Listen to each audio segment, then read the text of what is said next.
After years of waiting, LEGO Harry Potter fans finally got what they've been asking for. Or did they? Gringotts Wizarding Bank Collector's Edition does indeed feature the bank, but so much more if that wasn't obvious already. I got to be in a signing event for this product just the other week, so I have some cool insights to share about it. I ended up getting my instruction book signed by the LEGO designers, which is always special, and a follower of the channel helped me getting the gift with purchase set Gringotts Vault that expands this whole thing even further, so there's a lot to look forward to in this review. But first, let's take a look at the minifigures. 13 in total, a big number to be expected from such a big product, and all of them exclusive in some way or minor print, except for Hagrid, who's been featured in 5 different sets already. There's 2 guards for the bank, then 5 different goblins, 2 of which unnamed, but then there's the chief bank teller Rickbert, regular bank teller Bogrod, and the rogue goblin Griphook, carrying Godric Gryffindor's sword. There's also a Death Eater included, with double-sided head prints for Lucius Malfoy and Bellatrix Lestrange, according to the model designers. Speaking of which, here is Bellatrix. Kinda. Actually Hermione in disguise with the help of the Polyjuice potion to break into Bellatrix's vault, though her disguise goes away after passing through the Thief's Downfall security waterfall, making her go back to Hermione form, with a secondary wet head print and air element provided. Same goes for Ron, initially disguised as Dragomir, but again defaulting back to regular wet Ron after the waterfall. Harry Potter himself just goes from angry to wet, and the last minifigure is Kid Harry. Great selection overall, covering most characters featured in the books at Gringotts, namely Hagrid and Harry's visit in the Philosopher's Stone, but also the Gringotts break-in in Deathly Hallows. But let's not forget the Ukrainian Iron Belly, who also plays a major role in the main character's escape after the break-in. The head elements are exclusive to this set. Where I want to highlight is Scarred Face and Blind Eyes as seen in Deathly Hallows, which allow us to open and close if we remove the flame assembly. The cloth elements for the wings are also new here and work quite well if you wish to open or close them. The build is pretty straightforward as far as LEGO dragons go, and I think the color choices match the movie reference quite well. It is highly poseable, with some much needed grabbing points for minifigures if you want to recreate the escape scene. And now it's time to finally have a look at the main build. It's split into 2 main sections, the bank itself, built on top of a base plate and just resting in there, which is scary but also surprising in the way of how well it handles the bank's weight. Or if you want to, place one of your modular buildings instead. The bank has connection points for you to combine it with the Diagon Alley set, and again, the modulars can also come in as the connection points match, making this set a fine addition to people who like to build LEGO cities. Now, before diving too deep on the bank, I want to highlight the underground section first, filled with plenty of detail, references, and play features. It was also super interesting to put together as we're building 2 large sections that later on slide together like pieces of IKEA furniture. Something along the lines of this little mock-up that I did to explain it better, which was super satisfying to put together. The overall color is quite dark to match the underground vibe, with a few stalactites and stalagmites here and there for the cave look. And we can't really miss the roller coaster track elements with the cart at the top of it all. Way too small to fit the 5 characters it's supposed to carry in Deathly Hallows, so there's that. A little push will make it go, but there's a few stops on the way to unload passengers on each of the vault platforms. The mechanism to stop the cart is quite basic, but works really well with the added feature of the red light. The second stop has a similar mechanism, while at the bottom there's only this plate with clips to stop the motion of the cart. Pushing the cart up again isn't the easiest, but doable, and you can make it go all the way without any stops if you set the mechanisms that way. But the more I play with it, I found out it's actually easier to just lower these plates on both sides and carry the cart that way. I'm stupid.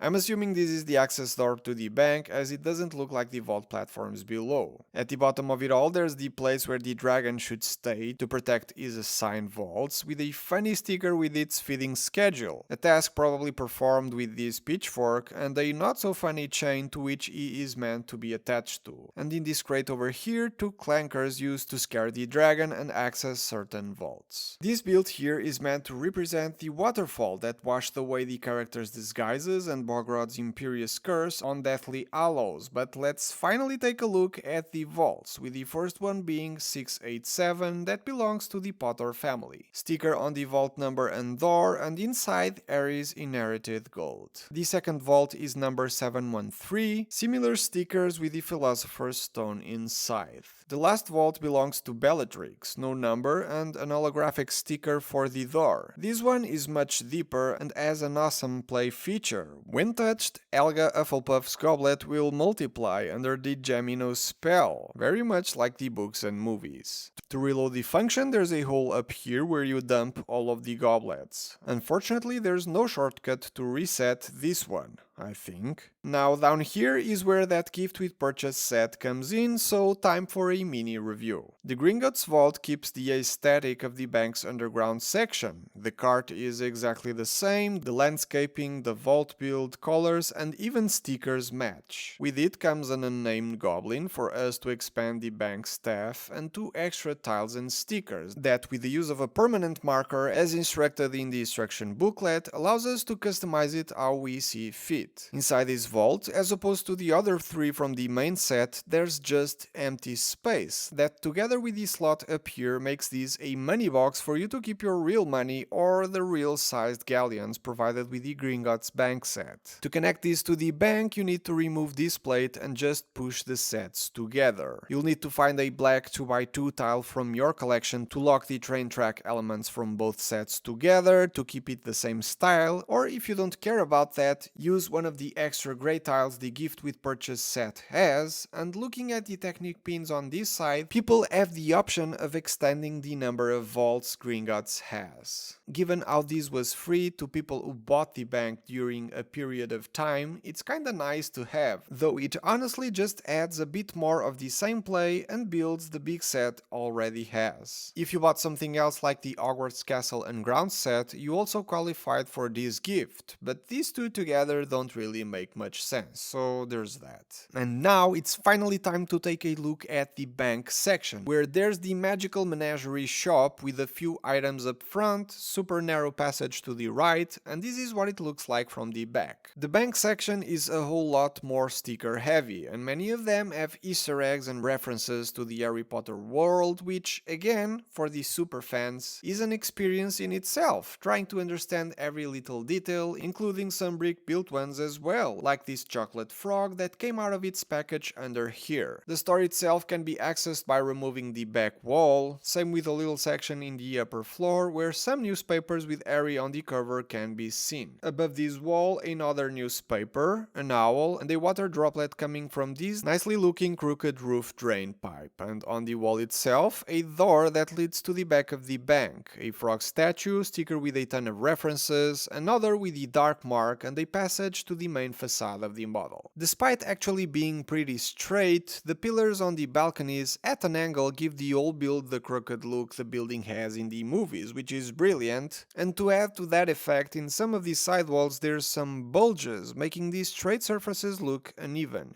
The white stripes seen all over the place might look a bit boring and repetitive to build, but for some reason were actually really enjoyable to put together, as there was a lot of back and forth between interior and exterior sections and details. It's not like this was all built in one go. And notice how this whole wall is built at an angle. Impressive stuff. If we lift this sand green dome, a small office can be found with yet another lot of Easter eggs. This sticker has Roman numerals for past Harry Potter sets related to Gringotts and Diagon Alley, though number 4 seems to be wrong and doesn't match anything in existence. This one has a conversion chart for galleons, the Wizarding World money, this one has the Lego coin element still in spruce, and this one here makes no sense at all. The roof has a broken window, probably due to the Ukrainian Iron Belly, and this whole section can be lifted for an easier time accessing the interior of the bank. It has an open back design that matches what was done with the Diagon Alley set, though people hoping to place these in their Lego cities next to modulars might have to modify it a little to close it off. In the mezzanine, there's lots of gold laying around and a chest with a bunch more inside. On this side, a small desk, a portrait of the goblin minifigure seen in the first Harry Potter Gringotts set ever, and a container with Albus Dumbledore's top secret letter Hagrid brought to the bank during the events of the Philosopher's Stone storyline. The ground floor has all of the goblins' desks, 4 smaller ones, and the biggest one closest to the camera for the chief bank teller. All of them have these studs where the goblins can be connected, and they can all be taken out for an easier time to set up the minifigures. Behind the 4 smaller desks, there's reflective stickers with a cool shimmering effect to them, though the columns built sideways with this rounded brick of sorts has 2 variants, one of each is printed to give it the marble look.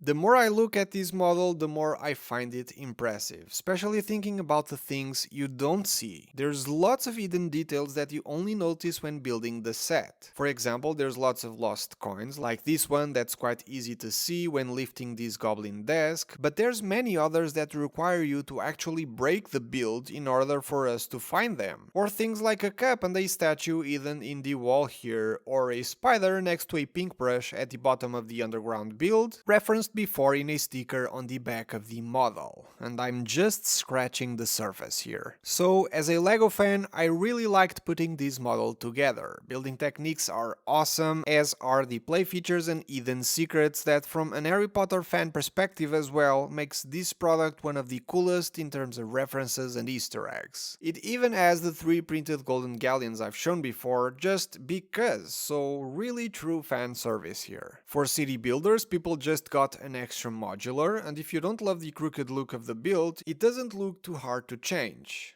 But despite all of that, I think the set does have a major flaw. And I'm not talking about the massive use of stickers, that's almost a given with IP LEGO sets these days. Nor am I talking about the price, that for a set with close to 5,000 pieces costing $430 seems reasonable. I'm talking about this whole bottom section here. That's the problem in my eyes. If you choose to display Gringotts next to your Diagon Alley set or your modulars, where are you placing all of these? Like, fans just really wanted the Gringotts Bank, so imagine a scenario where people get it as a set for $250 or $280, not having to pay a grand total of $430 for this extra side build. Don't get me wrong, I really like it. The play features are awesome, and the way this was built like some sort of Swedish furniture was mind-blowing, but talking about display, you either have a really tall shelf to have this in there as a standalone piece, not connected to your Diagon Alley or modular sets, or you do display it with the Diagon Alley or modular sets you already own, and suddenly your $200 side build gets hidden away somewhere cause it doesn't really work on its own, in my opinion.